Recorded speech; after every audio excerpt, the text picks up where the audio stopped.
Good morning to all of you. Welcome again in your chemistry class.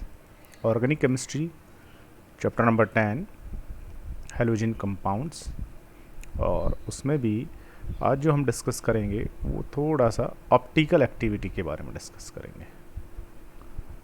Optical activity. अब optical activity या फिर हम इसे optical isomerism से भी कोरिलेट कर सकते हैं। Optical isomerism.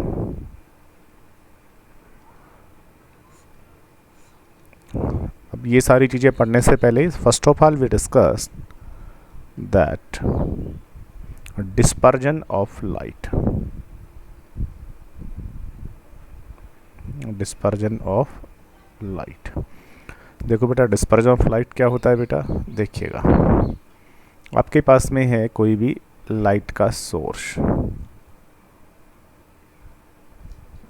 ले लीजिए ये आपके पास में है कोई भी लाइट सोर्स।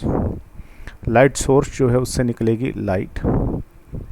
कौन सी लाइट हमारे काम की है, विजिबल, क्योंकि यही लाइट हमें दिखती है, बाकी की यूवी IR दिखती नहीं है, विजिबल लाइट। अब ये जो विजिबल लाइट यहाँ से निकली होगी, इस लाइट के आगे हमने यहाँ पर लगा दी है एक स्लिट, ताकि हम इससे एक बीम बना सकें, दैट इज स्लिट। जिससे क्या होगा, ये जो विजिबल लाइट है इस विजिबल लाइट की एक बीम बन जाएगी। और आपको पता है विजिबल लाइट में तो 7 डिफरेंट वेवलेंथ जो होती हैं वो आपस में मिक्स होती हैं। फिर रास्ते में क्या करना है, आपको एक प्रिज्म लगाना है। और प्रिज्म क्या करता है, ये जो डिफरेंट वेवलेंथ होती है ये इन वेवलेंथ को क्या कर देता है, ब्रेक कर देता है, स्प्लिट कर देता है।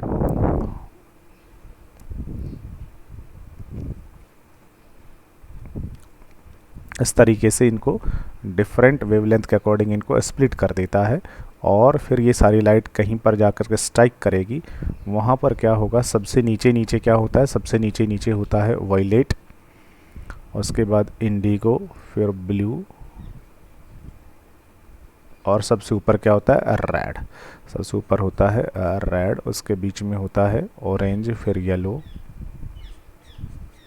ठीक है, उसके बाद ग्रीन, फिर ब्लू। इस तरीके से इनको स्प्लिट कर देता है। और ये जो डिफरेंट कलर की ये जो लाइट बन गई है, इस फिनोमिना को हम क्या कहते हैं, that phenomena is known as dispersion of light. Dispersion of light होने के बाद में हमारा जो नेक्स्ट टॉपिक होगा that is MCL। MCL, what is full form of MCL? MCL is monochromatic light, that is monochromatic light. बहुत simple सा term है। मोनो का मतलब सिंगल, क्रोम का मतलब कलर, लाइट का मतलब लाइट, समझ ही रहे हो आप बेटा, सिंगल कलर की लाइट। तो यहाँ पर देखिएगा ये जो डिफरेंट कलर में ये वाइट या विजिबल लाइट जो आपकी आ रही थी, विजिबल लाइट को हम क्या कहते हैं, वाइट लाइट कहते हैं, दैट इज वाइट लाइट। ठीक है, ये जो वाइट लाइट या विजिबल लाइट थी ये डिफरेंट कलर में स्प्लिट हो गई। अब इनमें से अगर हम किसी एक पार्टिकुलर कलर की लाइट को ले लें, जैसे यहाँ से रेड कलर की लाइट होगी, यहाँ से अगर हम रेड कलर की लाइट को ही ले लें यहाँ से, तो किसी भी एक कलर की जो लाइट होगी that is monochromatic light, that's right. तो लाइट ऑफ सिंगल कलर, या फिर हम ऐसा भी कह सकते हैं सिंगल कलर के बजाय सिंगल वेवलेंथ, ऐसी लाइट जिसमें केवल एक ही टाइप की वेवलेंथ होती है, नॉन एज मोनोक्रोमेटिक लाइट। ठीक है, जैसे मार्केट में खिलौने मिलते हैं बच्चों के पास में, जैसे रेड लेजर लाइट, ठीक है ना, ऐसी टॉर्च आती है मार्केट के अंदर जिसमें स्विच होता है और उससे केवल रेड कलर की लाइट यहाँ से निकलती है। इसके अलावा फॉर एग्जांपल जैसे सोडियम लैंप की लाइट, सोडियम लैंप जो कि पहले स्ट्रीट लाइट में काम में लेते थे, सोडियम लैंप जो होता है इससे केवल येलो कलर की लाइट जो है वो निकलती है। इसमें चाहे कितना ही काला आदमी चला जाए, कितना ही गोरा आदमी चला जाए, सब के सब येलो ही दिखाई देते हैं, पीले दिखाई देते हैं। सोडियम लैंप की लाइट जो होती है वो एक मोनोक्रोमेटिक लाइट होती है। ठीक है, अब उसके बाद में थोड़ा सा आगे, अभी MCL तक अगर हम पहुंच गए तो इससे थोड़ा सा आगे चलते हैं और थोड़ा सा आगे जाएंगे तो नेक्स्ट जो टॉपिक हमारा आने वाला है दैट इज UPL। UPL का फुल फॉर्म क्या होता है बेटा? That is unpolarised light. That is unpolarised light, UPL unpolarised light. ठीक है बेटा, क्या होती है अनपोलराइज्ड लाइट? देखना, ये जो आपके पास में लाइट आ रही है दैट इज़ मोनोक्रोमेटिक लाइट। अब साइंटिस्ट क्या कहते हैं वो सुनिए, वो कहते हैं कि ये जो मोनोक्रोमेटिक लाइट है, सिंगल कलर वाली जो लाइट है, ये लाइट जब आगे प्रोपागेट होती है, प्रोपागेट होगी तो ये वेव की तरह बिहेव करती है। अब 11th क्लास में कहीं हमने पढ़ लिया है, 11th क्लास में हमने पढ़ लिया है कि जो हमारी लाइट होती है ये ड्यूअल नेचर की होती है, मतलब ये वेव की तरह भी बिहेव करती है और ये पार्टिकल, इसका मतलब क्वांटा की तरह भी बिहेव करती है, क्वांटा की तरह भी बिहेव करती है और वेव की तरह बिहेव करती है। That's right. तो ये वेव की तरह जब बिहेव करेगी तो क्या होता है, ये जो लाइट है जब ये प्रोपागेट होती है तो बेटा ये वेव की तरह बिहेव करती है, बट किसी के साथ स्ट्राइक करेगी, रिएक्ट करेगी तो ये क्वांटा की तरह बिहेव करती है। ऐसा ड्यूअल नेचर में पढ़ते हैं। तो ये जो मोनोक्रोमेटिक लाइट है, यहाँ से जो लाइट आ रही है, ये लाइट आगे जब प्रोपागेट होगी तो वेव की तरह बिहेव करेगी और वेव के फॉर्म में आगे जाएगी। अब आपको याद रखना है, वेव जो होती है ये वेव तो वाइब्रेशन करके प्रोपागेट होती है। वेव जो होती है बेटा ये क्या करती है? वाइब्रेशन करके आगे प्रोपागेट होती है। और वाइब्रेशन भी किसके फॉर्म में होता है? ये भी अप एंड डाउन के फॉर्म में वाइब्रेशन करती है, इस तरीके से, ऐसे ऐसे वाइब्रेशन करके आगे प्रोपागेट होती है। अब साइंटिस्ट क्या कहते हैं, वो कहते हैं कि ये जो मोनोक्रोमेटिक लाइट आपकी आ रही है, ये मोनोक्रोमेटिक लाइट क्या करती है, ये देखना, ये प्रोपागेशन की ये जो डायरेक्शन है, इस प्रोपागेशन की डायरेक्शन के परपेंडिकुलर, परपेंडिकुलर ये, परपेंडिकुलर ये, ठीक है, परपेंडिकुलर ये, परपेंडिकुलर जितने भी पॉसिबल प्लेन है ना, ये इन सब प्लेन में क्या करती है? ये वाइब्रेशन करती है। ठीक है ना, ये जो लाइट की वेव है, ये लाइट की वेव बेटा ऐसे ऐसे जा कर के, और ये इस प्लेन में भी वाइब्रेशन करेगी, इस प्लेन में भी वाइब्रेशन करेगी, और बेटा ये इस प्लेन में भी वाइब्रेशन करेगी। परपेंडिकुलर जितने भी पॉसिबल प्लेन होंगे उन सब में ये वाइब्रेशन करके आगे प्रोपागेट होती है। कुछ ऐसा भी आप समझ सकते हो, क्या समझ सकते हो, जैसे ये लाइट, अब मान लीजिए ये जो हमारी स्क्रीन है ना, इसके इनर साइड से, अंदर की तरफ से ना, ये बाहर की तरफ आ रही है, इस तरफ निकल करके आ रही है, बाहर की तरफ। ठीक है, तो प्रोपागेशन का डायरेक्शन हो गया ऊपर की तरफ, इधर आगे की तरफ हो गया प्रोपागेशन का डायरेक्शन। अब देखो, इसके परपेंडिकुलर, इसके परपेंडिकुलर ये प्लेन भी होगा, तो ये जो लाइट आपकी आ रही है मोनोक्रोमेटिक लाइट, ये इस वाले प्लेन में भी अप एंड डाउन वाइब्रेशन करेगी। ठीक है, अब इसके परपेंडिकुलर ये वाला प्लेन है, तो ये इसमें भी क्या करेगी, इसमें भी ये वाइब्रेशन करेगी, ऐसे, आ रही बात समझ में। और इसके परपेंडिकुलर ये भी है तो इसमें वाइब्रेशन करेगी, इसमें भी करेगी। तो प्रोपागेशन की डायरेक्शन के परपेंडिकुलर जितने प्लेन होते हैं, ये जितने भी परपेंडिकुलर प्लेन्स हैं, ये क्या करती है, इन सारे के सारे प्लेन्स में वाइब्रेशन करके आगे बढ़ती है। इस लाइट को ही हम कहते हैं अनपोलराइज्ड लाइट। और इसको हम किस तरीके से रिप्रेजेंट करते हैं, जर्नली हम इसको इस सिंबल के द्वारा रिप्रेजेंट कर देते हैं कि ये प्रोपागेशन की डायरेक्शन अंदर से बाहर की तरफ आ रही है, और इसके परपेंडिकुलर ये प्लेन्स हैं, इन प्लेन्स में जितने भी परपेंडिकुलर पॉसिबल प्लेन हैं, उन सारे के सारे पॉसिबल प्लेन में ये क्या करती है, वाइब्रेशन करती है। That is UPL। तो जो मोनोक्रोमेटिक लाइट होती है वो आपकी अनपोलराइज्ड लाइट होती है। बट इसमें से अब तक हमारे कोई भी काम की चीज़ नहीं आई है। काम की जो चीज़ है वो अब आने वाली है, और अब जो आने वाली है वो हमारे आने वाला है PPL। PPL ये आप फिजिक्स में भी पढ़ोगे, लेकिन वहाँ कुछ अलग तरीके से पढ़ोगे। PPL इसको हम कहते हैं plane polarised light. That is plane polarised light, PPL। क्या होता है प्लेन पोलराइज्ड लाइट? देखिएगा, ये आपके पास में सोर्स, कौन सा सोर्स है ये मान लीजिए मोनोक्रोमेटिक लाइट का सोर्स है। अब मोनोक्रोमेटिक लाइट का सोर्स है तो इससे केवल एक ही कलर की लाइट निकल रही है, या तो रेड निकलेगी या ब्लू या पिंक, जो भी निकलनी है एक ही कलर की लाइट निकलेगी। और ये लाइट जब आगे प्रोपागेट होगी तो वेव की तरह बिहेव करेगी, और वेव की तरह बिहेव करेगी तो इसकी जो वेव होती है वो वेव क्या करती है, वो वेव प्रोपागेशन की डायरेक्शन के परपेंडिकुलर जितने भी पॉसिबल प्लेन होंगे उन सारे के सारे पॉसिबल प्लेन में क्या करती है, उन सारे के सारे पॉसिबल प्लेन में ये वाइब्रेशन करके आगे की तरफ प्रोपागेट होती है, दैट इज यूपीएल। अब प्लेन पोलराइज लाइट क्या होता है बेटा, वो सुनिए। तो ये जो आपके पास में मोनोक्रोमेटिक लाइट है जो कि यूपीएल है, पॉसिबल जितने भी प्लेन्स है perpendicular to the direction of propagation, propagation के डायरेक्शन के परपेंडिकुलर जितने भी पॉसिबल प्लेन्स हैं सब में वो वाइब्रेशन करके आगे प्रोपागेट हो रहे हैं यूपीएल। अब ये जो लाइट है, इस लाइट को अगर हम यहाँ पर किससे पास करें, इसको अगर हम यहाँ पर निकोल प्रिज्म से पास करें, दैट इज़ निकोल प्रिज्म।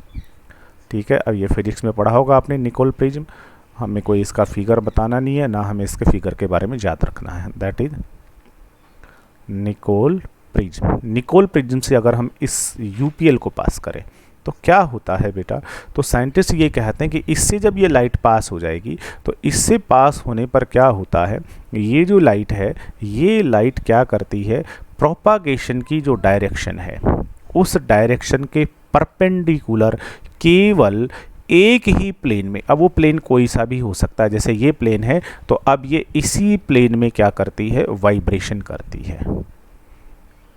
इसमें से पास होने के बाद में ये क्या करती है, प्रोपागेशन की डायरेक्शन के परपेंडिकुलर केवल एक ही प्लेन में, पहले तो क्या हो रहा था, ये इस प्लेन में वाइब्रेशन करती थी, इस प्लेन में वाइब्रेशन करती थी, इसमें भी करती थी, बट अब पास होने के बाद ये क्या करेगी, एक ही प्लेन में वाइब्रेशन करके ऐसे ऐसे आगे प्रोपागेट होगी। तो अब की बार इसके प्रोपागेशन का जो डायरेक्शन है वो प्रोपागेशन का डायरेक्शन तो वही रहेगा, बट उसके वाइब्रेशन का जो प्लेन है ना वो सेम हो गया। अब ये केवल एक ही प्लेन में वाइब्रेशन करेगी, इसको हम कहते हैं plane polarised light, that is plane polarised light, और इसी को ही हम कहते हैं पीपीएल। तो सबसे पहले मोनोक्रोमेटिक लाइट जब वो प्रोपागेट होगी तो वो प्रोपागेशन की डायरेक्शन के परपेंडिकुलर सब पॉसिबल प्लेन में वाइब्रेशन करेगी, ऐसे भी वाइब्रेशन करेगी, ऐसे भी करेगी, ऐसे भी करके आगे की तरफ प्रोपागेट होगी। बट निकोल प्रिज्म से निकलने के बाद वो केवल प्रोपागेशन के डायरेक्शन के परपेंडिकुलर किसी भी एक पॉसिबल प्लेन में क्या करती है, वाइब्रेशन करती है। तब की बार वाइब्रेशन का प्लेन सेम हो गया, इसे हम कहते हैं प्लेन पोलराइज्ड लाइट पीपीएल। कह लीजिए पीपीएल हो गया है। अब अगर पीपीएल हमारा हो गया है तो अब इस पीपीएल से निकल करके फिर हमारा काम का टॉपिक आता है, और नेक्स्ट जो हमारा टॉपिक आता है वो आता है ऑप्टिकल एक्टिव कंपाउंड। अब हमारा टॉपिक आता है ऑप्टिकल एक्टिव कंपाउंड्स या फिर optical activity, optical active compounds और ऑप्टिकल एक्टिविटी। ठीक है, क्या होता है ऑप्टिकल एक्टिव कंपाउंड, देखिएगा बेटा, अगर मैं थोड़ा सा यहाँ से रफ कर दूं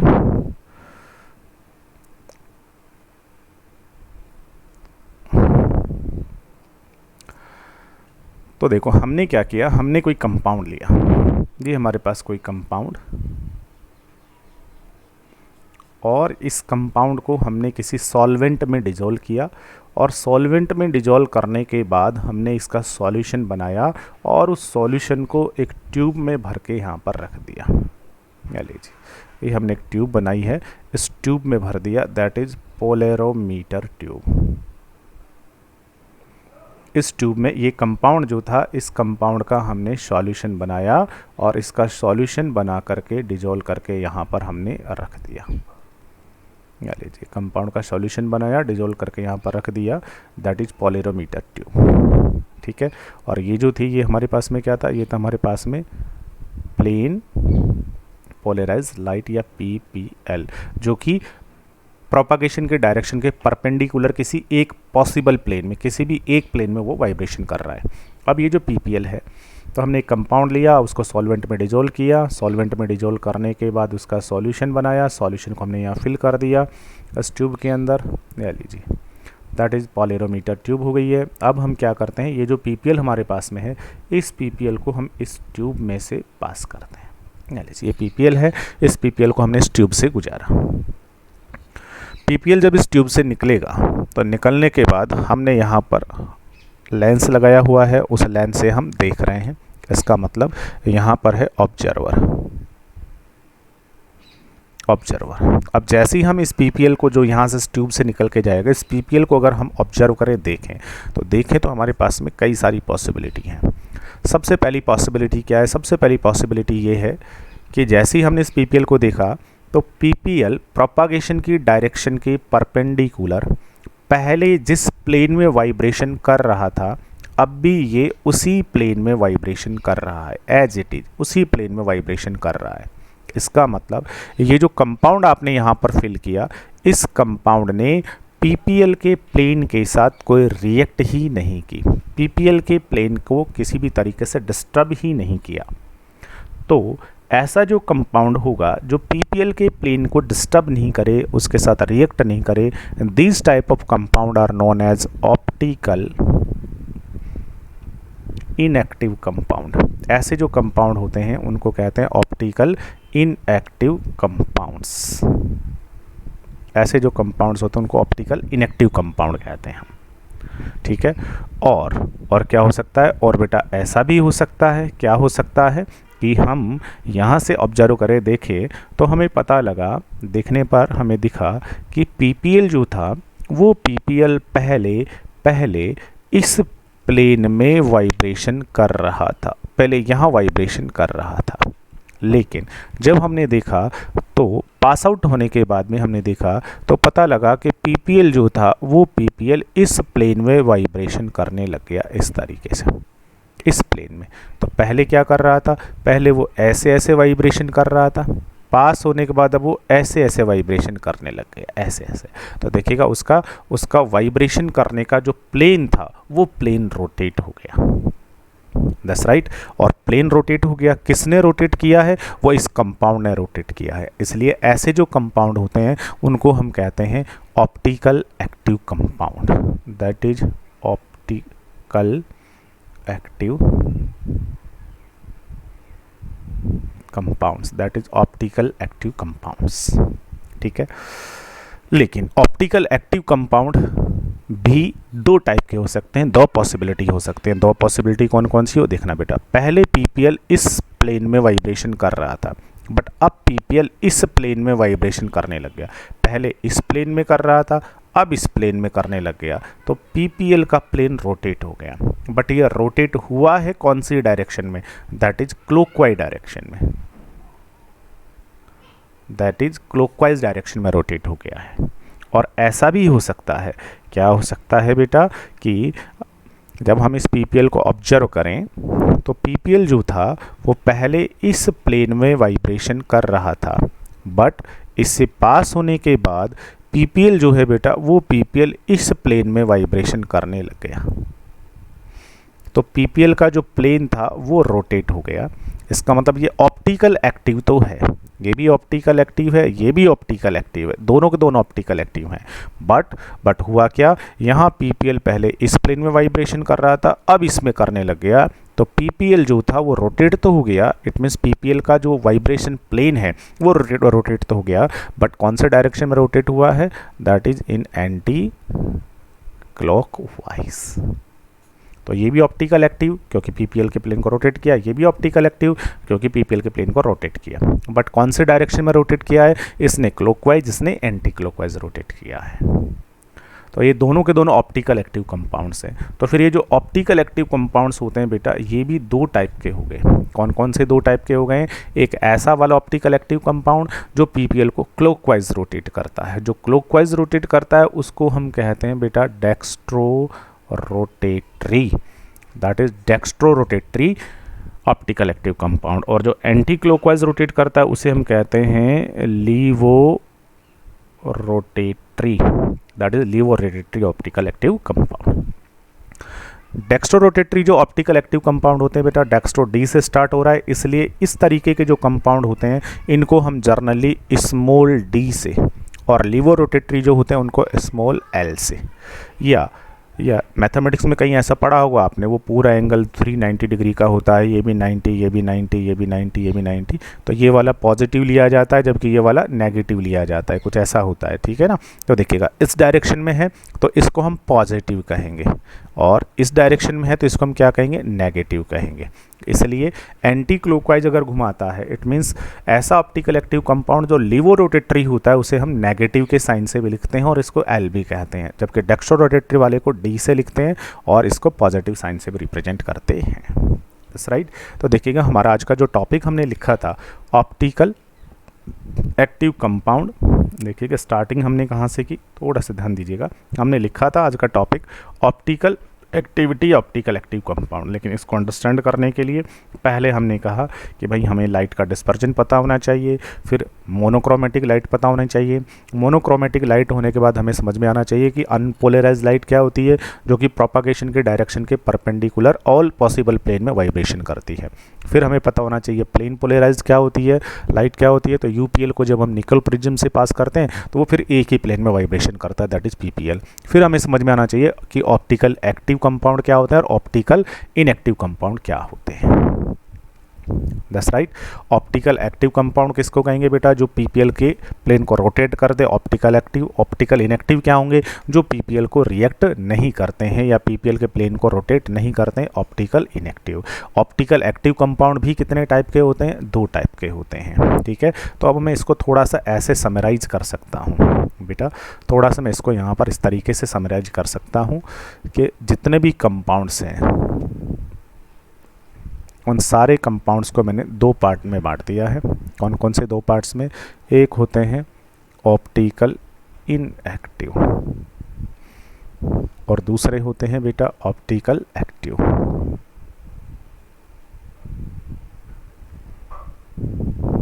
that's right. Optical active inactive ये पीपीएल को रोटेट नहीं करेंगे, can't rotate the PPL, but ये क्या कर देते हैं, ये रोटेट कर देते हैं, rotate the PPL. It means उसके वाइब्रेशन के प्लेन को रोटेट कर देते हैं। और ये कितने टाइप के होते हैं, ऑप्टिकल एक्टिव कंपाउंड भी 2 टाइप के होते हैं। कौन कौन से 2 टाइप के होते हैं, नंबर 1 इज डेक्स्ट्रो रोटेटरी और दूसरा कौन सा होता है, levo. Dextro rotatory that's represented by small d, this represented by L, represented by positive sign, represented by negative sign। ठीक है, ये लीजिए। अब आगे की बात सुनिए। आगे की बात ये बेटा, क्या दुनिया के सारे कंपाउंड, समझना, क्या दुनिया के सारे कंपाउंड पीपीएल को रोटेट करेंगे?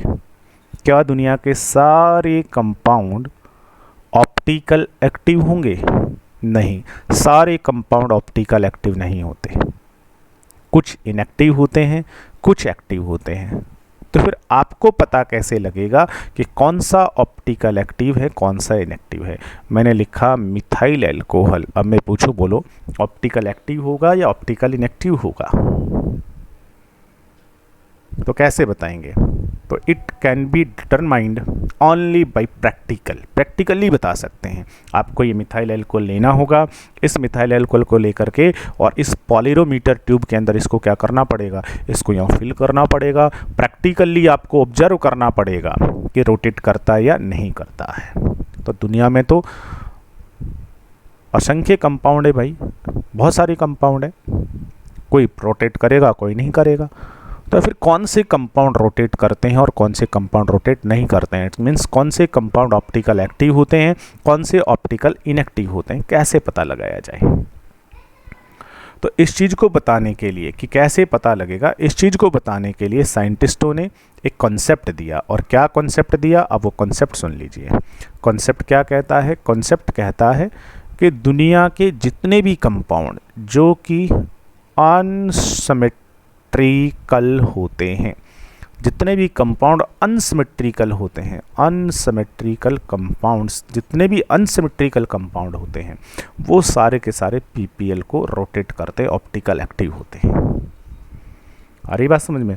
बट जितने भी सिमेट्रिकल कंपाउंड होते हैं, एग्जाम्पल ऑप्टिकल इनएक्टिव, जो पीपीएल को रोटेट नहीं करेगा। कौन रोटेट नहीं करेगा? जो कि कैसे होते हैं, सिमेट्रिकल होते हैं। सिमेट्रिकल कंपाउंड्स जो होते हैं वो सारे के सारे ऑप्टिकल इनएक्टिव होते हैं, वो पीपीएल को रोटेट नहीं करते। और जितने भी अनसिमेट्रिकल कंपाउंड होते हैं वो सब पीपीएल को रोटेट करते हैं। फिर एक नया क्वेश्चन आया। क्या क्वेश्चन आया कि सर हमें कैसे पता लगेगा कि अनसिमेट्रिकल कौन है, सिमेट्रिकल कौन है। अनसिमेट्रिकल कौन है और सिमेट्रिकल कौन है।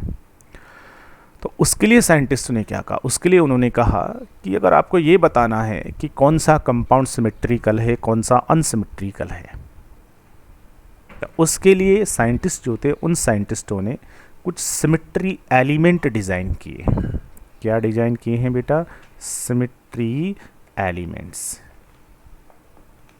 सिमेट्री के कुछ एलिमेंट्स उन्होंने डिज़ाइन किए हैं और वो कहते हैं कि दुनिया का कोई भी कंपाउंड नॉन अननोन कैसा भी हो, अगर उस कंपाउंड में सिमेट्री का अगर एलिमेंट प्रेजेंट है, सिमेट्री एलिमेंट अगर प्रेजेंट है, तो इसका मतलब है कि उसमें सिमेट्री होगी। उसमें क्या होगी, सिमेट्री होगी। और सिमेट्री अगर होगी तो वो सिमेट्रिकल होगा और पीपीएल को रोटेट नहीं करेगा। समझना क्या कह रहा हूँ। आपको क्या पता लगाना है, आपको मैंने कोई भी अननोन कंपाउंड दे दिया, मान लीजिए मैंने ब्यूटेन या इथेनॉल मैंने दे दिया और मैं पूछूं कि बोलिए ये पीपीएल को रोटेट करेगा या नहीं करेगा, तो अब सीधा सा आंसर दोगे कि सर अगर इथेनॉल आपने दिया, अगर ये अनसिमेट्रिकल है तो पीपीएल को रोटेट करेगा, और अगर ये सिमेट्रिकल हुआ तो पीपीएल को रोटेट नहीं करेगा। हमारी बात समझ, नहीं करेगा। अब ये कैसे पता लगे कि ये सिमेट्रिकल है अनसिमेट्रिकल है, तो उसके लिए साइंटिस्टों ने क्या डिज़ाइन किए हैं, सिमेट्री के कुछ एलिमेंट्स डिज़ाइन किए हैं। तो सिमेट्री के जो एलिमेंट्स हैं ना, उन एलिमेंट्स को इस कंपाउंड के अंदर हम सर्च करेंगे, ढूंढेंगे, देखेंगे। अगर इसमें सिमेट्री का एक भी एलिमेंट प्रेजेंट हुआ, सिमेट्री एलिमेंट प्रेजेंट हुआ, तो हम बोलेंगे सर इसमें सिमेट्री का एलिमेंट है, इसका मतलब इट विल बी सिमेट्रिकल। और सिमेट्रिकल अगर है then it can't rotate the PPL, it means it should be optical inactive. That's right. If no any one symmetry element found in that compound, अगर इसमें symmetry का कोई भी element found नहीं हुआ, मिला ही नहीं, सिमेट्री का कोई एलिमेंट नहीं है, तो हम कहेंगे सर सिमेट्री का कोई एलिमेंट नहीं है, it means it should B unsymmetrical, और then it should be unsymmetrical, then it rotate the PPL, it means it should be optical active। आ रही बात समझ में। तो कौन कंपाउंड पीपीएल को रोटेट करेगा, कौन कंपाउंड पीपीएल को रोटेट नहीं करेगा, अब से पहले का कुछ एग्जाम में नहीं आएगा। अब मैं जो समझा रहा हूँ यही बस एग्जाम के लिए इंपॉर्टेंट चीज़ें हैं। कौन पीपीएल को रोटेट करेगा, कौन नहीं करेगा। तो साइंटिस्टों ने क्या कहा बहुत सारे एक्सपेरिमेंट किए, कंक्लूजन निकाल करके कहा, क्या कहा कि जो सिमेट्रिकल होगा वो पीपीएल को रोटेट नहीं करेगा, अनसिमेट्रिकल होगा वो रोटेट करेगा। अब सिमेट्रिकल अनसिमेट्रिकल पता कैसे लगेगा, तो ये पता लगेगा सिमेट्री के एलिमेंट से। याद रखना, सिमेट्री का एलिमेंट प्रेजेंट है, इसका मतलब उसमें सिमेट्री है, और सिमेट्री है इसका मतलब वो ऑप्टिकल इनएक्टिव होगा, ऑप्टिकल इनएक्टिव होगा। That's right. Symmetry element absent अगर है, सिमेट्री का कोई एलिमेंट नहीं है, एब्सेंट है, सिमेट्री का कोई भी एलिमेंट ही नहीं है, इसका मतलब it should B unsymmetrical, it should B unsymmetrical. और अनसिमेट्रिकल होगा इसका मतलब पीपीएल को रोटेट करेगा, इट मीन्स ऑप्टिकल एक्टिव होगा, इट मीन्स ऑप्टिकल एक्टिव होगा। आ रही बात समझ में। अब सिमेट्री के एलिमेंट कौन कौन से होते हैं, तो बेटा मेजर सिमेट्री के 3 एलिमेंट्स हैं, हालांकि ये केवल कंपटीशन के लिए याद रखना है कौन कौन से। एक होता है plane of symmetry, plane of symmetry, ये केवल हम फाउंडेशन में पढ़ाया जाता है, ठीक है। दूसरा होता है एक्सिस ऑफ सिमेट्री, और तीसरा होता है सेंटर ऑफ सिमेट्री। इन तीनों के अलग अलग डेफिनेशंस होती हैं। एक अल्टरनेट एक्सिस ऑफ सिमेट्री भी होता है, बट मेजर जो सिमेट्री के एलिमेंट्स है वो 3 ही होते हैं। अब कोई भी कंपाउंड, जैसे ये इथेनॉल ही आपको दिया गया, इस इथेनॉल का आपको क्या करना है, सबसे पहले तो इसका एक्यूरेट स्ट्रक्चर बनाना है, एक्यूरेट स्ट्रक्चर ड्रा करना है। एक्यूरेट स्ट्रक्चर बनाने के बाद सबसे पहले इसमें हम प्लेन ऑफ सिमेट्री को सर्च करेंगे, प्लेन ऑफ सिमेट्री को ढूंढेंगे। प्लेन ऑफ सिमेट्री नहीं मिली, फिर हम इसमें एक्सिस ऑफ सिमेट्री ढूंढेंगे, एक्सिस ऑफ सिमेट्री नहीं मिली, फिर हम इसमें सेंटर ऑफ सिमेट्री ढूंढेंगे, सेंटर ऑफ सिमेट्री नहीं मिली, फिर इसमें हम अल्टरनेट एक्सिस ऑफ सिमेट्री ढूंढेंगे, वो भी नहीं मिली।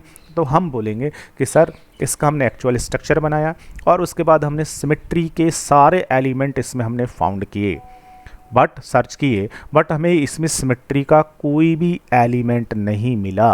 और सिमेट्री का कोई भी एलिमेंट नहीं मिला, इसका मतलब ये सिमेट्रिकल नहीं है, सिमेट्री के सारे एलिमेंट एब्सेंट हैं, इसका मतलब ये अनसिमेट्रिकल है, और अनसिमेट्रिकल है इसलिए पीपीएल को रोटेट करेगा।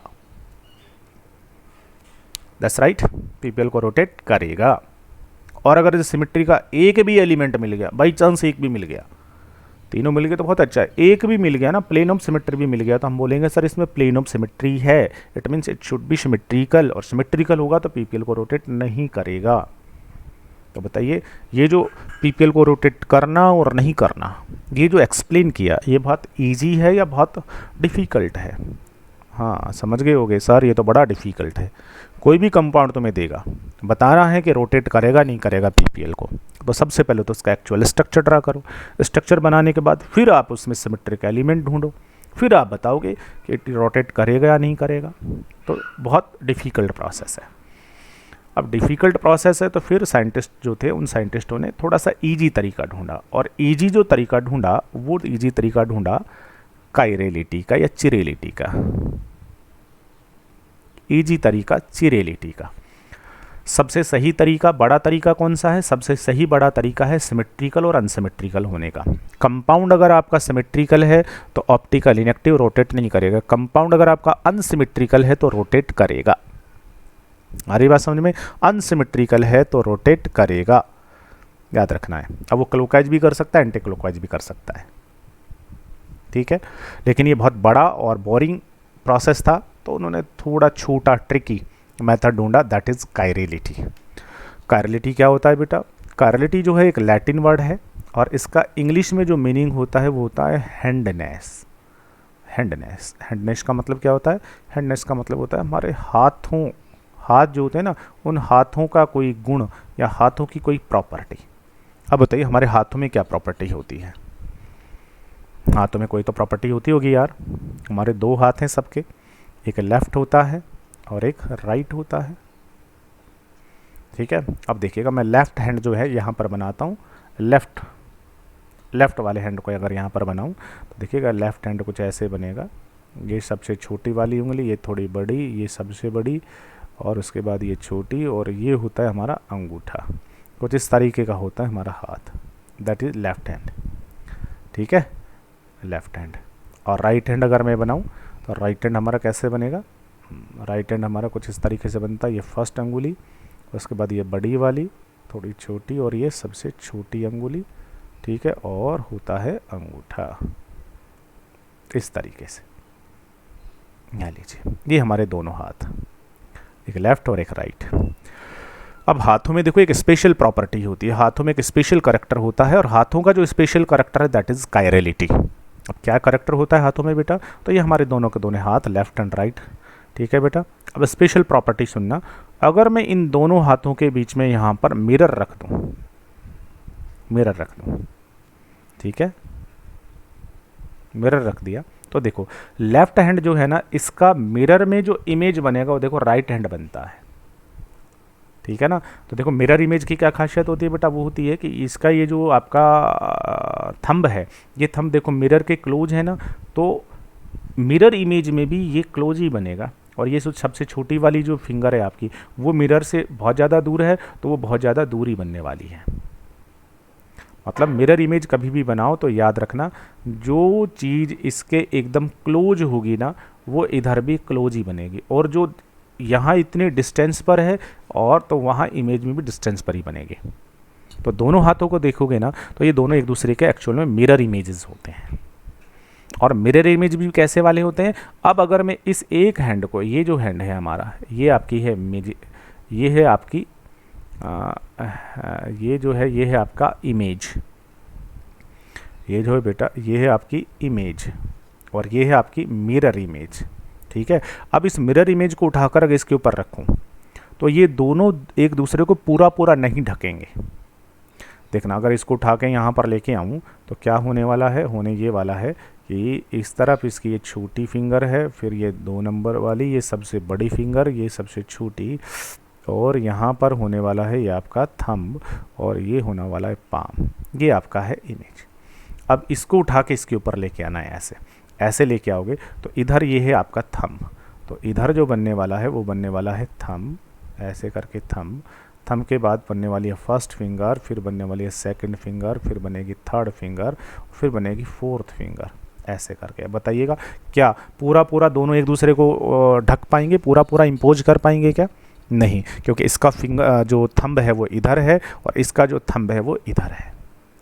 तो दोनों हाथों में एक स्पेशल कैरेक्टर होता है कि दोनों एक दूसरे के मिरर इमेज होते हैं, बट दोनों एक दूसरे पर सुपर इम्पोज नहीं होते। Not super impose, not super impose, दोनों एक दूसरे के ऊपर सुपर इम्पोज नहीं होते हैं। इस चीज़ में आपको थोड़ा कन्फ्यूजन हो सकता है, ठीक है, लेकिन जिसको भी कन्फ्यूजन हो तो मुझसे लाइव पूछे तो मैं बताऊंगा कि किस तरीके से होता है। हाथों में स्पेशल कैरेक्टर होता है बेटा ये, कि हमारे दोनों हाथ एक दूसरे के मिरर इमेज होते हैं बट एक दूसरे पर सुपर इम्पोज नहीं होते हैं। हाथों का ये जो कैरेक्टर होता है ना, इस कैरेक्टर को कहते हैं कायरलिटी। हाथों का ये कैरेक्टर कायरलिटी कहलाता है। अब हाथों का ये कैरेक्टर कायरलिटी कहलाता है। ऐसा ही कैरेक्टर कुछ मॉलिक्यूल्स में भी पाया जाता है, और जिन मॉलिक्यूल्स में एक कैरेक्टर होता है उसे हम कहते हैं कायरल मॉलिक्यूल, उनको हम कहते हैं कायरल मॉलिक्यूल। कायरल मॉलिक्यूल किसको कहना है? जिनमें कायरलिटी की प्रॉपर्टी हो, कायरल मॉलिक्यूल। अब कायरल मॉलिक्यूल का एग्जाम्पल क्या हो सकता है? तो देखिएगा, कायरल मॉलिक्यूल का मैं सबसे सिंपल एग्जाम्पल बना रहा हूँ, बिकॉज हम ऑर्गेनिक केमिस्ट्री पढ़ रहे हैं, तो जो एग्जाम्पल हम ले रहे हैं कायरल मॉलिक्यूल का वो भी हम ऑर्गेनिक केमिस्ट्री से ही कोरिलेट करता हुआ ले रहे हैं, और उसमें हमने लिया है ये कार्बन। कार्बन का हाइब्रिडाइजेशन sp3 है, ज्योमेट्री टेट्राहेड्रल होगी, तो 4 वैलेंसी होगी, 1 2 3, और ये वैलेंसी कौन सी तरफ है एक्चुअल में? ये जो चौथी वैलेंसी वो बैक साइड में है, लेकिन बैक साइड बनता नहीं है इसलिए उसको हमने छोटा सा करके तिरछा ऐसे बना दिया, ये एक्चुअल में बैक साइड होगी। सॉरी, इसकी एक जो वैलेंसी इसके ऊपर हमने A, कोई भी एटम ग्रुप हो सकता है, दूसरी जो वैलेंसी इसके ऊपर हमने B, कोई भी एटम ग्रुप हो सकता है, थर्ड जो वैलेंसी उसके ऊपर हमने जोड़ा C, और फोर्थ जो वैलेंसी है उसके ऊपर, अच्छा ये CC हो जाएगा, तो मैं इसको क्या लिख देता हूँ? मैं इसको लिख देता हूँ E, ठीक है, और इसको मैं लिख देता हूँ F। कह लीजिए ये मेरे पास में एक मॉलिक्यूल बन गया, और इस मॉलिक्यूल में देखिएगा कार्बन की जो 4 वैलेंसी है ना, चारों डिफरेंट एटम एंड ग्रुप से मैंने बॉन्डेड किए, A B E F से। अब मैं क्या करता हूँ? अब इसके सामने यहाँ पे मिरर रखता हूँ, ले लीजिए। अब मिरर रखा तो मिरर में क्या बनेगी? मिरर इमेज बनेगी। मिरर इमेज कैसे बनेगी? तो मैंने आपको बताया अभी कि यहाँ से देखना, इस मिरर से यहाँ से इतनी डिस्टेंस पर ये C है, तो इधर इतनी ही डिस्टेंस पर यहाँ पर होगा C। इतने डिस्टेंस पर A है, तो इतनी ही डिस्टेंस पर यहाँ क्या होगा? यहाँ पर होगा A। इतनी डिस्टेंस पर देखना, कितनी डिस्टेंस पर? इतनी डिस्टेंस पर, चलो यहाँ देखते हैं, इतनी डिस्टेंस पर E है, तो बेटा इतनी डिस्टेंस पर यहाँ से यहाँ होगा E, ठीक है। इतनी डिस्टेंस पर यहाँ से B है, तो उतनी डिस्टेंस पर यहाँ पर होगा B, याद रखेंगे, यहाँ पर होगा B। और इतनी डिस्टेंस पर F है, तो इतनी डिस्टेंस पर यहाँ पर क्या होगा? F। इस तरीके से मिरर इमेज बनेगी, ठीक है ना। तो ये A जुड़ा होगा, ये इससे E, ये इससे बैक साइड में होगा F, और ये जुड़ा होगा इससे B, इस तरीके से। ले लीजिए, ये इसका बन गया मिरर इमेज। अब ये जो मिरर इमेज बना है, इस मिरर इमेज को क्या करना है? ये आपके पास एक मॉलिक्यूल, ये उसका मिरर इमेज। अब इस मिरर इमेज को उठाइए और उस उठाने के बाद इसके ऊपर सुपर इम्पोज कीजिए, पूरा का पूरा लाकर रखिए। तो जब सुपर इम्पोज करेंगे तो देखिएगा कार्बन इस कार्बन को पूरा का पूरा सुपर इम्पोज कर लेगा, इसको ढक लेगा, कवर कर लेगा। ए जो था वो इस ए को कवर कर लेगा, बट ये जो ई है, ये ई जब सुपर इम्पोज करेंगे तो ये जो ई है, ये ई किसके ऊपर जाने वाला है? ई जो है ये इस बी को कवर करेगा। लेकिन बताओ ये दोनों एक दूसरे को सुपर इम्पोज कर पाएंगे क्या? और ये जो बी है ये किसको सुपर इम्पोज करेगा? ई को। लेकिन ये तो डिफरेंट है, ये डिफरेंट है। एफ तो देखिए ना, एफ के बारे में कंफ्यूज नहीं होंगे, एफ एक्चुअल में बैक साइड में है, तो यहाँ पर भी ये बैक साइड में रहेगा, तो एफ एफ एक दूसरे को सुपर इम्पोज कर लेंगे, ठीक है। ए भी एक दूसरे को सुपर इम्पोज कर लेंगे, बट ई जो है वो बी पर जाएगा और बी जो है वो इस ई पर आएगा। तो बताओ क्या ये दोनों एक दूसरे को सुपर इम्पोज कर पाएंगे? नहीं कर पाएंगे। तो बताओ इस मॉलिक्यूल में वो हाथों वाला करैक्टर आ गया कि नहीं आ गया? और हाथों वाला करैक्टर क्या कहलाता था? कायरलिटी कहलाता था। तो ये जो मॉलिक्यूल आपने बनाया, इस मॉलिक्यूल में कायरलिटी आ गई है। तो ऐसा जो मॉलिक्यूल होगा उसे हम कायरल मॉलिक्यूल कहेंगे। तो ये जो मॉलिक्यूल है ये कायरल मॉलिक्यूल होगा। अब साइंटिस्ट क्या कहते हैं, अब सुन लीजिए वो क्या कहते हैं। वो कहते हैं कि अगर आपका पूरा का पूरा मॉलिक्यूल कायरल अगर है तो वो पीपीएल को रोटेट करेगा, ये पीपीएल को रोटेट करेगा। और उसका जो तुमने मिरर इमेज बनाया हुआ ना, ये वाला, ये मिरर इमेज, अगर ऐसा कंपाउंड भी तुम्हें मिल जाए जो कि उसका मिरर इमेज हो और जो इसके ऊपर सुपर इम्पोज नहीं हो, ये भी पीपीएल को रोटेट करेगा। बट अगर कंपाउंड आपका क्लॉकवाइज रोटेट कर रहा है तो फिर इसका non super imposable mirror image जो होगा वो उसको एंटी क्लॉकवाइज डायरेक्शन में रोटेट करेगा। और अगर ये एंटी क्लॉकवाइज कर रहा है तो उसको क्लॉकवाइज डायरेक्शन में रोटेट करेगा। That's right. तो देखिए अब बहुत इजी सा काम हो गया है। इजी सा काम क्या हो गया है, समझ पा रहे हो इजी क्यों हो गया? क्योंकि पहले क्या हो रहा था, पहले तो जो कंपाउंड आपको दिया गया था उस कंपाउंड के अंदर आपको पहले स्ट्रक्चर ड्रा करना था, स्ट्रक्चर ड्रा करने के बाद सिमेट्री के एलिमेंट चेक करने थे, और फिर कहीं गलती हो गई तो फिर गड़बड़ हो जाएगी, एलिमेंट कोई भी नहीं मिला फिर बोलेंगे भाई इसमें सिमेट्री का एलिमेंट नहीं है तो अनसिमेट्रिकल है, अनसिमेट्रिकल है तो पीपीएल को रोटेट करेगा। आप क्या कह रहे हैं, अब कायरलिटी वाला कॉन्सेप्ट आ गया तो वो कह रहे हैं कि नहीं इतना बड़ा कुछ करने की जरूरत नहीं है, कायरलिटी का मतलब हमें समझ में आ गया है। तो अब जो मॉलिक्यूल है उस मॉलिक्यूल का बस स्ट्रक्चर ड्रा करो, मिरर में उसकी इमेज बनाओ और फिर उसको सुपर इम्पोज करके देखो। अगर उसकी मिरर इमेज उसके ऊपर सुपर इम्पोज नहीं हो तो इसका मतलब वो पूरा का पूरा मॉलिक्यूल कायरल है, और कायरल है तो वो पीपीएल को रोटेट करेगा। आ रही बात समझ में? पीपीएल को रोटेट करेगा और उसकी non super imposable mirror image जो बनी है वो भी पीपीएल को रोटेट करती है। बट अगर एक क्लॉकवाइज रोटेट करता है तो दूसरा एंटी क्लॉकवाइज, और अगर ये एंटी क्लॉकवाइज करेगा तो ये क्लॉकवाइज रोटेट करेगा। तो बहुत इजी सा खेल अब आपके पास में आ गया है कायरल मॉलिक्यूल का। तो बोलिए कायरल मॉलिक्यूल किसको कहना है? कायरल मॉलिक्यूल आप कह सकते हो कि आपके पास में क्या होना चाहिए, कायरल मॉलिक्यूल आप कह दोगे कि कोई ऐसा मॉलिक्यूल आपके पास में होगा, उस मॉलिक्यूल की मिरर में क्या बनानी है, इमेज बनानी है। अब वो मिरर इमेज इसको क्या नहीं करनी चाहिए, नॉट सुपर इम्पोज अगर करती है, पूरा इम्पोज नहीं करेगी, नॉट सुपर इम्पोज अगर होती है, ठीक है ना, इसका मतलब मॉलिक्यूल जो है वो भी आपका कायरल है और मिरर इमेज बनी वो भी आपकी कायरल है, और दोनों पीपीएल को रोटेट करेंगे। अगर ये एंटी क्लॉकवाइज करता है तो वो क्लॉकवाइज, और अगर ये क्लॉकवाइज करता है तो ये एंटी क्लॉकवाइज करेगा। बहुत सिंपल सा आ गया। That's right. और ये होगा कब? तो देखिए ये केवल एक ही कंडीशन में हो सकता है बेटा। कौन सी कंडीशन में हो सकता है? ये केवल एक कंडीशन में हो सकता है कि जब आपने ये कार्बन लिया और इस कार्बन की चारों वैलेंसी देखो अलग अलग से सेटिस्फाइड की, एक ए, एक बी, एक ई, एक एफ, अलग अलग से सेटिस्फाइड की। जब चारों वैलेंसी अलग अलग रहेंगे ना तो वो कभी भी सुपर इम्पोज नहीं होगा, और कभी भी सुपर इम्पोज नहीं होगा तो ऐसा मॉलिक्यूल हमेशा ही कायरल होगा। और ऐसा मॉलिक्यूल हमेशा ही कायरल होगा तो ऐसा जो कार्बन होता है उस कार्बन को हम हमेशा कायरल कार्बन कहते हैं। तो एक नई टर्म और आ गई है यहाँ से, और वो आ गई है कायरल कार्बन। कायरल कार्बन, ठीक है। तो बेटा कायरल कार्बन किसको कहेंगे? कायरल कार्बन कहेंगे ऐसा कार्बन जिसकी चारों वैलेंसी जो है ना, 4 वैलेंसी बेटा, चारों की चारों वैलेंसी डिफरेंट एटम और ग्रुप से सेटिस्फाइड होती हैं, ठीक है ना।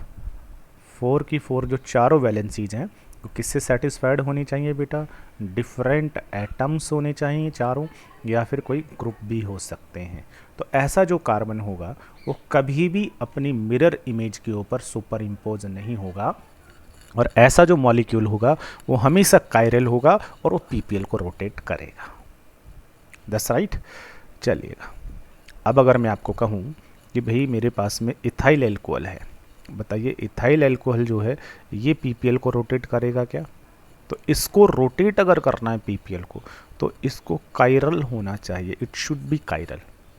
बट कायरल होने के लिए तो पूरा मॉलिक्यूल कायरल होना चाहिए, तो मिरर इमेज पर सुपर इम्पोज नहीं होना चाहिए उसे। तो इसका मतलब उसमें सीधा सीधा हम बोले तो कायरल कार्बन होना चाहिए। बताइए इसमें कायरल कार्बन है क्या? कायरल कार्बन की खासियत क्या हो गई है, आइडेंटिफिकेशन हो गई, उसकी चारों वैलेंसी डिफरेंट डिफरेंट होनी चाहिए। अब देखिएगा इस कार्बन की एक वैलेंसी पर क्या है, मिथाइल हो गया, एक पर कौन हो गया, OH हो गया। अच्छा, बाकी की दो वैलेंसी बची, दोनों पर कौन है, हाइड्रोजन। तो देखिए दोनों सेम हो गए ना, तो ये सुपर इम्पोज हो जाएगा, इसलिए ये कायरल नहीं है।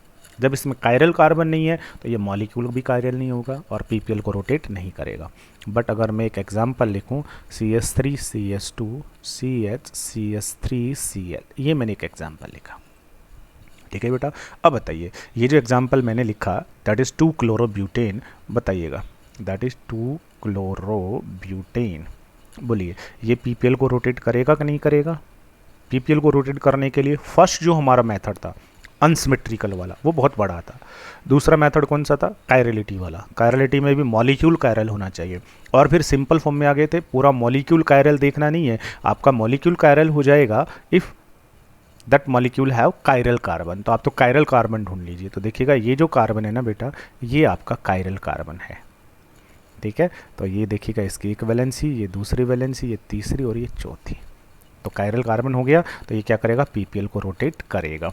कैसे, इसको हम ऐसे ड्रा कर सकते हैं बेटा, ये कार्बन हो गया, इसकी फर्स्ट वैलेंसी, सेकेंड, थर्ड और ये फोर्थ वैलेंसी, ठीक है। एक वैलेंसी पे कौन जुड़ा हुआ है बेटा, ये CH2 CH3 इथाइल ग्रुप हो गया एक वैलेंसी पे। एक पे कौन जुड़ा हुआ है बेटा, इसका मिथाइल ग्रुप हो गया। एक पे कौन जुड़ा हुआ है, इसका H, और एक पे कौन हो गया, Cl। तो चारों वैलेंसी डिफरेंट हो गई बेटा, ठीक है। अब देखिए, अब हमने यहाँ पर क्या रखा, मिरर रखा। मिरर में इसका मिरर इमेज बना दें, यह लीजिए, ठीक है।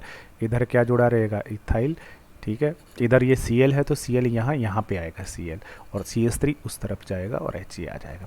तो अब ये इसके ऊपर सुपर इम्पोज नहीं हो पाएगा, क्योंकि Cl जो था वो किसके ऊपर आएगा, CH3 पे, और CH3 किस पे आएगा, Cl पे। ये दोनों के दोनों तो सुपर इम्पोज हो जाएंगे, H पे H आ जाएगा और इस पे ये आ जाएगा, ठीक है ना। लेकिन पूरा मॉलिक्यूल सुपर इम्पोज नहीं हो पाएगा, इसलिए ये ऑप्टिकल एक्टिव होगा।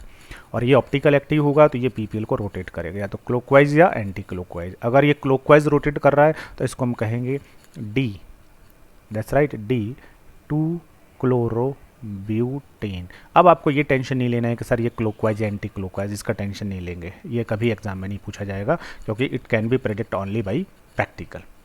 D2-क्लोरोब्यूटेन, या इसको हम कहेंगे +2-क्लोरोब्यूटेन, और इसको हम क्या कहेंगे, इसको हम कहेंगे L2-क्लोरोब्यूटेन, या फिर हम कहेंगे -2-क्लोरोब्यूटेन, या लीजिए।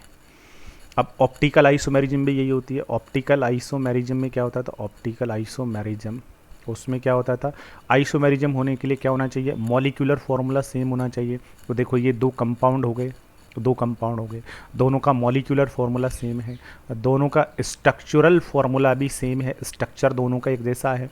बट इन दोनों पर जब हमने PPL डाला, तो जैसे ही इन दोनों पर हम PPL डालेंगे तो एक PPL को क्लॉकवाइज रोटेट करेगा, एक एंटी क्लॉकवाइज रोटेट करेगा। तो PPL के टुवार्ड इनका जो रिएक्शन है ना, वो डिफरेंट होगा। तो ऐसे कंपाउंड जो होते हैं उनको हम कहते हैं ऑप्टिकल आइसोमर्स, और ये फिनोमिना क्या कहलाता है, optical isomerism. That's right, that is optical isomerism हो जाएगी बेटा, ठीक है। ये हमारा हो गया ऑप्टिकल आइसोमेरिज्म का पोर्शन। एक बार फटाफट से पूरा का पूरा आप दोबारा से रिकैप कर सकते हैं। उसके बाद इस चैप्टर में हमें कहाँ काम में लेना है ऑप्टिकल वाला पोर्शन, तो ये हम नेक्स्ट वीडियो में डिस्कस करेंगे। पूरा आप देख लीजिए हमने आज कहाँ से कहाँ तक पढ़ा है बेटा। सबसे पहले अगर आपको याद हो तो वो सब काम की चीज़ें नहीं थी, वो ओनली फॉर अंडरस्टैंडिंग था बेटा, ठीक है, वो केवल समझने के लिए था। सबसे पहले हमने पढ़ा था, अगर आपको याद हो तो, सबसे पहले हमने पढ़ा था आपका वाइट लाइट, उसमें भी डिस्पर्जन ऑफ लाइट। सबसे पहले जो हमने पढ़ा था वो हमने पढ़ा था डिस्पर्जन ऑफ लाइट। उसके बाद डिस्पर्जन ऑफ लाइट होने के बाद हमने पढ़ा वहाँ से मोनोक्रोमेटिक लाइट। मोनोक्रोमेटिक लाइट होने के बाद हमने पढ़ा UPL, अनपोलराइज्ड लाइट। फिर अनपोलराइज्ड लाइट को हमने पोलराइज कर दिया था, वो एक ही प्लेन में वाइब्रेशन हो गया था। पोलराइज्ड होने के बाद फिर हमने उसको किसी भी कंपाउंड के सॉल्यूशन से पास किया था, और कंपाउंड के सॉल्यूशन से पास करने पर दो कंडीशन थी, या तो PPL का प्लेन रोटेट हो गया था या PPL का प्लेन रोटेट नहीं हुआ था। रोटेट नहीं हुआ तो ऑप्टिकल इनएक्टिव, रोटेट हो गया तो ऑप्टिकल एक्टिव। अब रोटेट भी दो टाइप से हो सकता था, क्लॉकवाइज, एंटी क्लॉकवाइज, इस बेसिस पर डेक्स्ट्रो रोटेटरी और लीवो रोटेटरी। उसके बाद फिर हमने कहा कि क्या दुनिया के सारे कंपाउंड पीपीएल को रोटेट करेंगे, तो आपने कहा सर नहीं करेंगे। कौन से करेंगे, कैसे पता लगेगा? तो फिर पहले जो कॉन्सेप्ट दिया गया वो दिया गया सिमेट्रिकल वाला। कहा कि अगर सिमेट्रिकल है तो वो रोटेट नहीं करेगा, अनसिमेट्रिकल है तो वो रोटेट करेगा। पता कैसे लगेगा सिमेट्री अनसिमेट्रिकल का? तो उसके लिए सिमेट्री के कुछ एलिमेंट डिज़ाइन किए। अगर किसी कंपाउंड में सिमेट्री का एलिमेंट है, प्रेजेंट है, तो वो सिमेट्रिकल होगा। सिमेट्री का कोई एलिमेंट नहीं है तो अनसिमेट्रिकल होगा, पीपीएल को रोटेट करेगा। बट ये बहुत डिफिकल्ट प्रोसेस था, तो फिर छोटा तरीका ढूंढा गया। छोटा तरीका कौन सा ढूंढा गया? दैट इज़ कायरेलिटी वाला। कायरेलिटी एक लैटिन वर्ड है जिसका इंग्लिश मार्क होता है हैंडनेस, हाथों का गुण। हमारे हाथों में क्या होता है कि स्पेशल प्रॉपर्टी होती है कि both hands are non superimposable mirror images of each other. हमारे दोनों हाथ क्या होते हैं बेटा? एक दूसरे के मिरर इमेज होते हैं, बट नॉन सुपर इम्पोजिबल होते हैं। ठीक है, और ये प्रॉपर्टी अगर किसी मॉलिक्यूल में मिल जाए तो उसको हम बोलेंगे कायरल मॉलिक्यूल। और जो कायरल मॉलिक्यूल होते हैं जिनमें कि मिरर इमेज एक दूसरे को सुपर इम्पोज नहीं करते हैं, वो पीपीएल को रोटेट करते हैं।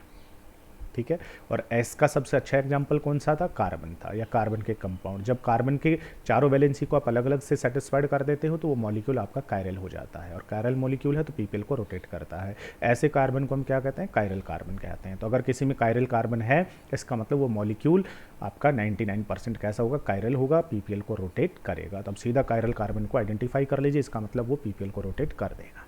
ठीक है, और यहीं से फिर ऑप्टिकल आइसोमेरिज्म आ गई। जैसे हमने एग्जांपल लिया ब्यूटेन 2-क्लोरोब्यूटेन वाला, कि 2 और more than 2 compound which have same molecular formula, which have same structure formula, but have different reaction toward PPL known as optical isomers, and this phenomenon is known as optical isomerism। अब ये जो PPL को rotate करने वाली condition है, इसे हम apply करेंगे in SN1 and SN2 reaction और नेक्स्ट क्लास में। Okay, thank you to all of you.